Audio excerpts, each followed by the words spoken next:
announcing the arrival of the distinguished guest of honor, Yang Berhormat Datuk Seri Idris Jusoh, Minister of Higher Education Malaysia, and Her Excellency Miss Vicky Tredel, British High Commissioner.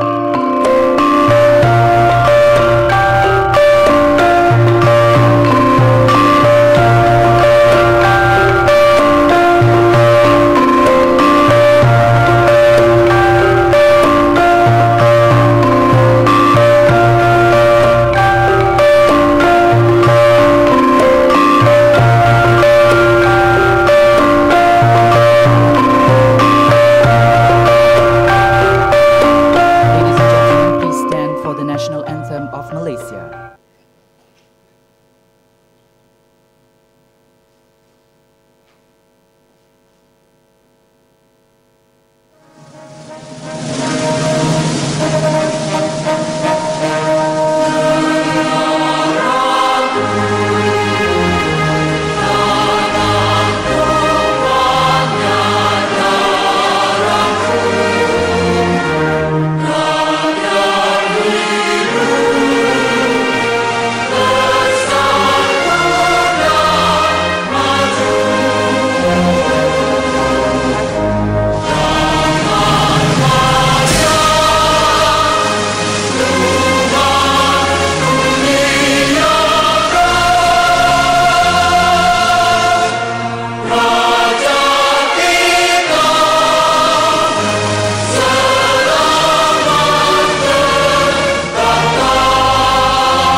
You may now be seated.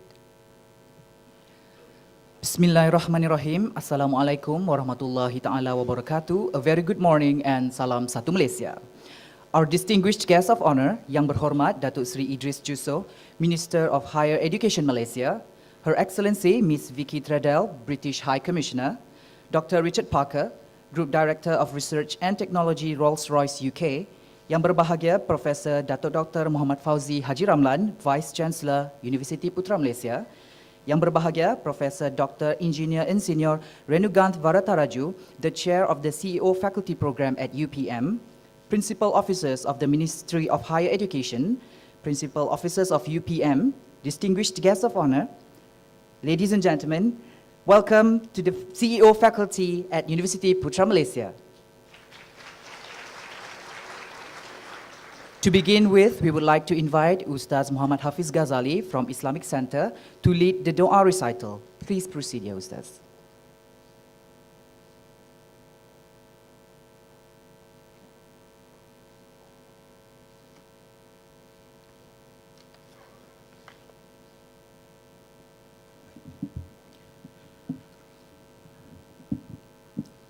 Assalamualaikum warahmatullahi wabarakatuh and very good morning. أعوذ بالله من الشيطان الرجيم بسم الله الرحمن الرحيم الحمد لله رب العالمين والصلاة والسلام على أشرف الأنبياء والمرسلين وعلى آله وصحبه أجمعين اللهم يا محمد الحفيظ You are glorified, O Allah, and praise your name is blessed, your majesty is exalted, and none has the right to be worshipped but you. Indeed, all glory and praise is due to Allah. We glorify and praise Him, and we ask Him for help and forgiveness. In Allah, we seek refuge from the evils in ourselves and from our wrongdoings. O Allah, we thank you for your kindness in making possible for us to gather here today for this special occasion, CEO Faculty Program at UPM. Allahumma Rahman Ya Rahim, O Lord, please help us in our pursuit to become a leading center of research, learning and well-established university. Please bring up our efforts to discover knowledge and new findings in order for us to benefit our nation, people and religions. O Allah, we regard knowledge as a trust of Allah to be utilized in line with His guidance for the benefit of mankind. O Allah, please consider our quest for knowledge to be an act of worship by integrating source of revealed knowledge with social science, humanities, arts, science, and technology for the development and enrichment of our intellectual tradition and the advancement of Islam and the nations. اللهم ربنا آتنا في الدنيا حسنة وفي الآخرة حسنة وقنا عذاب النار وصلى الله على سيدنا محمد وعلى آله وصحبه وسلم والحمد لله رب العالمين. السلام عليكم ورحمة الله وبركاته. Amin ya Rabbal Alamin. Thank you, Ustaz Muhammad Hafiz Ghazali. Ladies and gentlemen, this CEO faculty program is a great opportunity for students in Malaysian universities to meet, listen to, and learn from distinguished industry icons and captains around the world. Today, we are honored to have Dr. Richard Parker, Group Director of Research and Technology, Rolls-Royce UK, to share his knowledge and experience with the students and academicians from the Faculty of Engineering UPM and also other participants via live streaming in other faculties, including our Bintulu campus in Sarawak. Now, without further ado, with great pleasure, I would like to invite Yang Berbahagia Professor Datuk Dr. Muhammad Fauzi Haji Ramlan, Vice Chancellor of University Putra Malaysia, to deliver his welcoming speech. Please welcome Yang Berbahagia Datuk.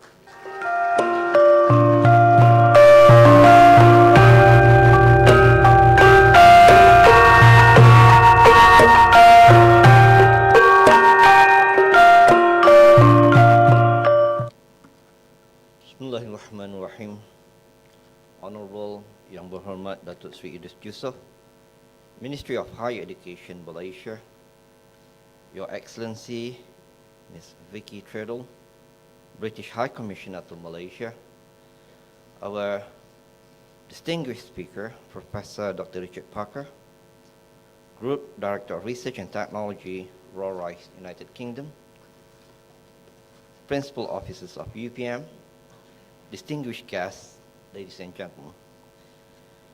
A great pleasure to me to welcome you all to University Putra Malaysia to today's UPM segment of CEO Faculty Program, which is one of the initiatives on Malaysia Education Blueprint 2015.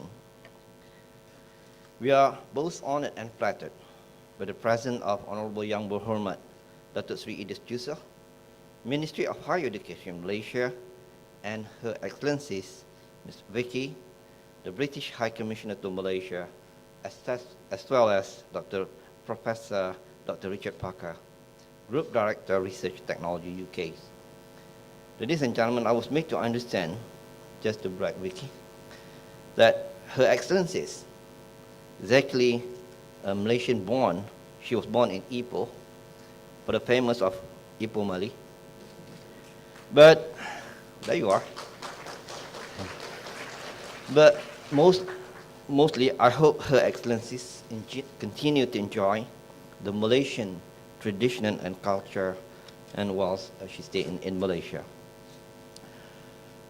Ladies and gentlemen, the once tradition fences that separated academic pursuits from realities of industry and working world are now being slowly but definitely dismantled. And the CEO faculty program is one of the more positive moves that will ensure the end of such alienation from one to another. The CEO faculty program is another step in the trend towards the seamless integration of academia and industry. It will bring some of the most distinguished captains of industries from Malaysia and abroad to our public universities, with whom they will share their ideas, their expertise, their experiences to the public. Participants will have rare opportunities to listen and to be inspired by these very exceptional individuals, to whom we heard today is our honorable guest speaker, Professor Dr. Richard Parker. Richard, Prof, we have 400 new students who's going to begin their lecture next week. So for the new student, these are, I think, one of your momentous moments in your life. Ladies and gentlemen, we have always taught to believe that deeds speak louder than words. In this context, all the specially invited guests in the CEO Faculty Program are individuals whose success and has been resolved not so much what they said, but actually what they did.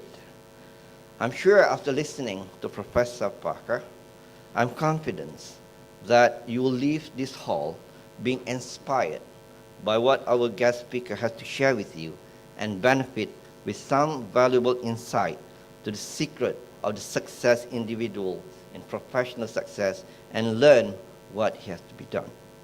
Once again, from behalf of University Putra Malaysia, I would like to thank you for being here today. Thank you very much. Thank you, Yang Berbahagia, Professor Dato' Vice Chancellor. Now, ladies and gentlemen, allow me to introduce our honorable speaker for today. He was appointed Director of Research and Technology, Rolls-Royce Group in January 2001 and based in Derby, United Kingdom. He is responsible for direction and coordination of research and technology programs across all the Rolls-Royce businesses worldwide.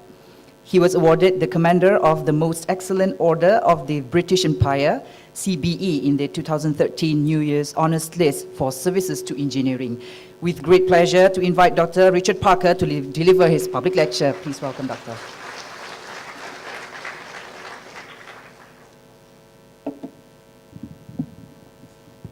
Thank you. Oh, yes, I'll walk about.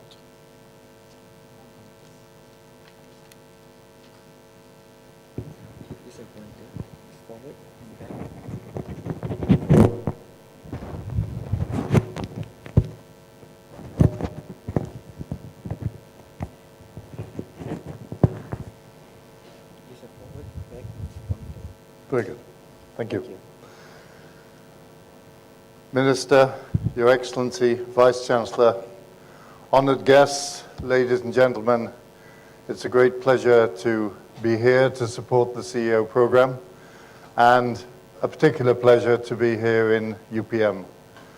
One of the great advantages of my job, and I've been Chief Technology Officer for Rolls-Royce for 15 years now, is that I get to spend a lot of my time in universities. So it's always a great pleasure. Rolls-Royce has a very different model in its technology acquisition to many companies, certainly our major competitors. We took a conscious decision 25 years ago. We would not have a corporate research center. Instead, we would work with and through universities worldwide. And today, I look after 31 such university relationships. And from what I've seen so far, I think Malaysia is ripe for developing those relationships also, and we look forward to continuing to build on those relationships here in Malaysia. And I'll say a little bit more about that at the end of my talk. But I agreed to talk about the environment. I think the environment is very important, and many young people I know care passionately that the planet we leave to our children and grandchildren should be better than the one we found, not worse than the one we found. I'm going to focus in my own industry on aerospace and what it can do to help the environment, but many of the technologies are more broadly applicable.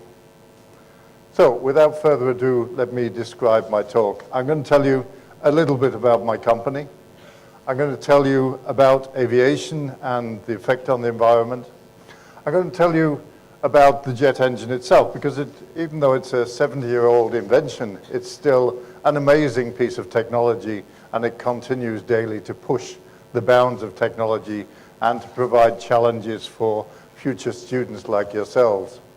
And finally, I'm going to talk about how we can all work together to make this bright future happen. So let me start with a description of Rolls-Royce. We have a long history. Mr. Rolls and Mr. Royce got together in 1904. They met in Manchester in the UK. And their initial venture was to create luxury cars. But in 1915, exactly 100 years ago, they produced their first aero engine and flew it in December of 1915. And that started a long history of engagement with aero engines. And you can see some of our great moments in history on the slide here. in particular the birth of the jet engine with Sir Frank Whittle developed in the 1940s, the first commercial airliner, the civil market created, and of course famous military aircraft for the Second World War. But more recently we've been combining and taking on board other companies, in particular the Vickers companies, which gave us a lot of our marine division, so 40% of the company today is not aerospace. And again, 20 years ago this year, we acquired the Allison Engine Company, another famous name in jet engines from America. And most recently, we acquired MTU Diesel. In fact, I need to update this chart, I've just realized, but MTU Diesel, a famous diesel engine company based in Friedrichshafen in Germany and having significant presence here in Malaysia. So this is the shape of the company today. We are 60% an aerospace company providing power for civil aerospace and defense aerospace, and we are 40% what we call land and sea, marine, all sorts of equipment for ships, power systems, these MTU diesel engines, and nuclear power for the British submarine fleet, and also increasingly a presence in civil nuclear power. So we describe ourselves as a power systems company providing power for land, sea, and air. And interestingly, back in 1906, those were the exact words that Sir Henry Royce used in the charter of our company, power for land, sea, and air, and we're proud to still be delivering that today. So, I'm going to be talking a bit about the future, and when talking about the future, one should always take note of the past. This very famous scientist, Lord Kelvin, said in 1896, just 7 years before the Wright brothers flew, that powered flight was impossible. And another famous physicist, Niels Bohr, said prediction is very difficult, especially if it's about the future. So I take that on board and take some caution in what I'm going to say just now. So here are the Wright brothers. They flew for the first time in 1903 at Kitty Hawk in America, just 100 meters, not a very long flight, but a momentous flight in the history of aviation. And you can see their aircraft there. The Wright brothers were actually very well known to Charles Rolls, who was the founder of our company. He was a very intrepid early aviator. He bought a Wright Flyer, the same aircraft you can see there, and flew it himself. And unfortunately, that was the cause of his death. In July 1910, he crashed his plane and died. So the partnership between Rolls and Royce lasted only 6 years, but the great tradition they established, a tradition of quality, a tradition of excellence in engineering, lasts to today.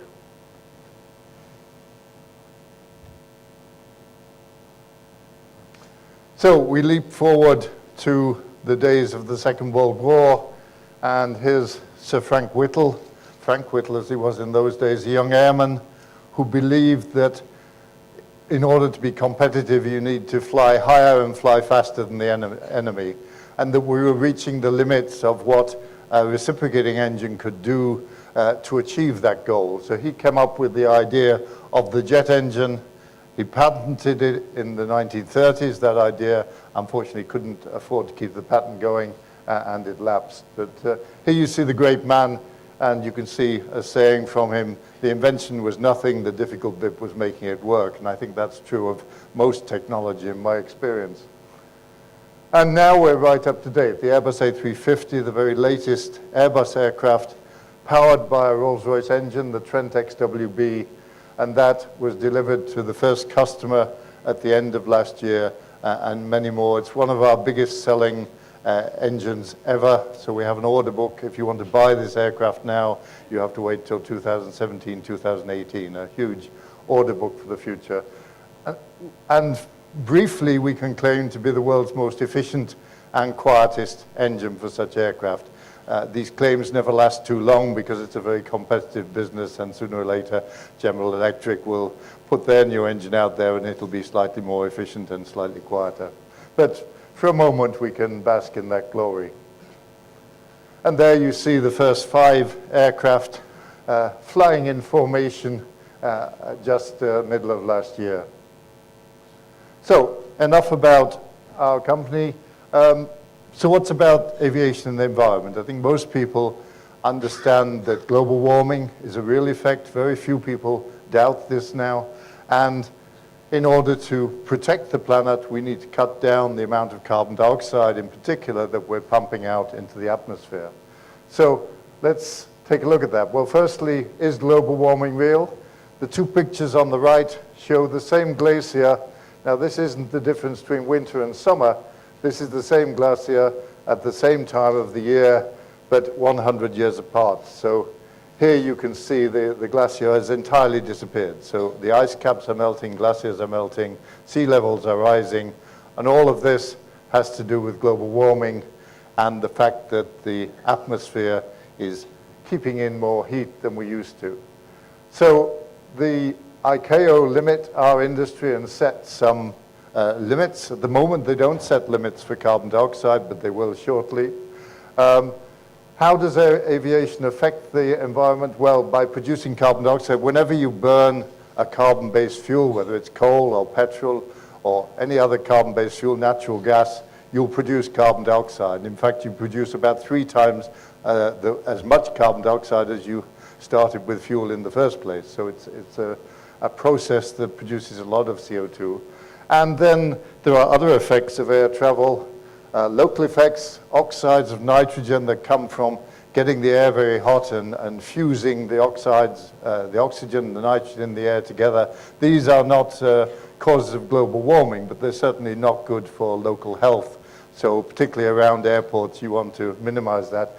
And then the thing most people associate with air travel as a problem is noise. In fact, noise does no physical damage to our environment, but it does annoy a lot of people who live near airports. So what's the deal? Well, if we look at all the man-made carbon dioxide out there, then aviation's a tiny part of it. Other forms of transport are bigger: electricity and heat, land use, industry, other fuel and combustion, all those are bigger. So you could say, well, why focus on aviation? Ignore that. Let's focus on all these other things and let's reduce those. Well, the truth is that everybody is trying to reduce all of these. And although we're only 2% today, aviation is growing at a cumulative 4% year on year. Now, we want that growth to continue, not just because it creates profit for companies like ours, but more importantly, I believe the social interaction, the world trade provided by that growth in aviation is extremely important for the future. To give you an example of that growth, then, this is what that 4% cumulative curve looks like. So if we did nothing between the year 2000 and 2050, then there will be 8 times as much carbon dioxide produced by aircraft as there is today. So that 2% would go to 16%. But if everybody else reduces the amount of carbon dioxide, the 2% could become 30% or 40%. So it is vitally important that we focus on it because we do want this growth to continue. And you can see that even major recessions make only a tiny dent in that growth curve. So most of the world is committed now to getting CO2, man-made CO2, out, down to half its level from the year 2000. That's the Kyoto Protocol that many, many countries have signed up to. So in aviation, we can do a lot of that by technology. All this, this area here is the area that technology can help to take out. Operations, air traffic management. If you could fly from A to B in a straight line and not circle around B for 20 minutes, then 10% of the world's fuel could be saved tomorrow. So getting better air traffic management is important. And then this last bit will be a combination of biofuels used directly in the air and biofuels used on the ground, which will create carbon credits, which aircraft flyers can buy in order to offset it. So biofuels will play a part in this whole scene. And Malaysia is particularly strongly placed for developing biofuels, and some of the projects we're already involved in here are around biofuel.